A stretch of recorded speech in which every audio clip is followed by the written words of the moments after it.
الحمدللہ رب العالمین والعاقبۃ للمتقین والصلاة والسلام علی سید الانبیاء والمرسلین اما بعد فاعوذ باللہ من الشیطان الرجیم بسم اللہ الرحمن الرحیم الصلاة والسلام علیک یا رسول اللہ وعلی آلک واصحابک یا حبیب اللہ۔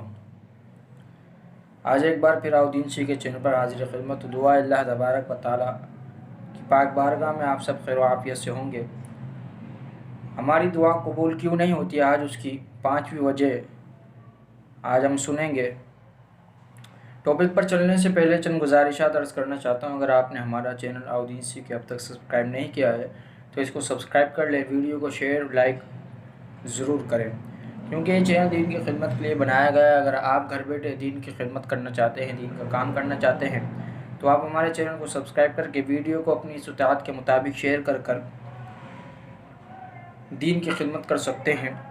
اللہ تبارک و تعالی ہم سب کو دین کی خدمت کرنے والا بنائے۔ حضرت ابراہیم بن ادھم علیہ الرحمہ نے 5ویں وجہ ارشاد فرمایا تم جنت میں جانے کی خواہش رکھتے ہو لیکن ایسے عمل نہیں کرتے جو تمہیں جنت میں لے جا سکے۔ حضرات محترم، یہ مختصر سے جملے حضرت ابراہیم بن ادھم نے جو ارشاد فرمائے اس میں ہمارے لیے درس عبرت ہیں۔ ہم سوچیں کہ ہم واقعی ایسے ہو گئے ہیں جو ہماری دعا قبول نہیں ہوتی۔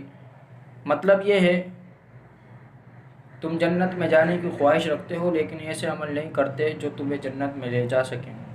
حضرت ابراہیم بن ادھم علیہ الرحمہ نے جب یہ جملے ارشاد فرمائے تو علماء نے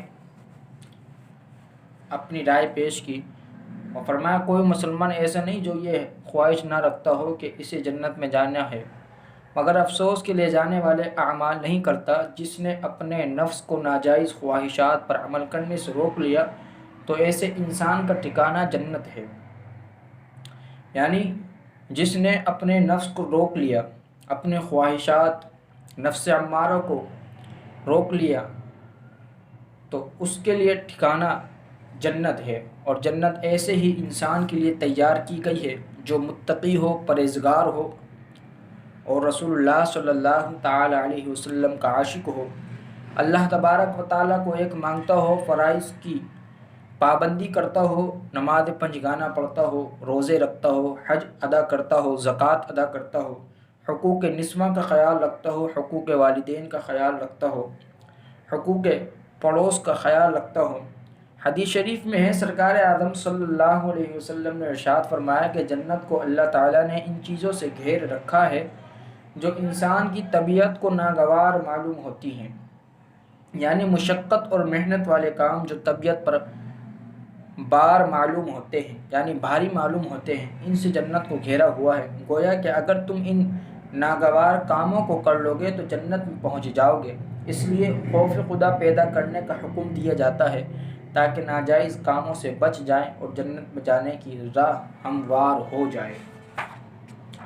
حضرات محترم، اللہ تبارک و تعالیٰ کے پاک بارگاہ میں دعا ہے اللہ تبارک و تعالیٰ ہمیں 5 وقت کا با جماعت نماز پڑھنے والا بنائے، ہماری نمازوں کو اپنی بارگاہ میں قبول و منظور فرمائے۔ وآخر دعوانا ان الحمد للہ رب العالمین۔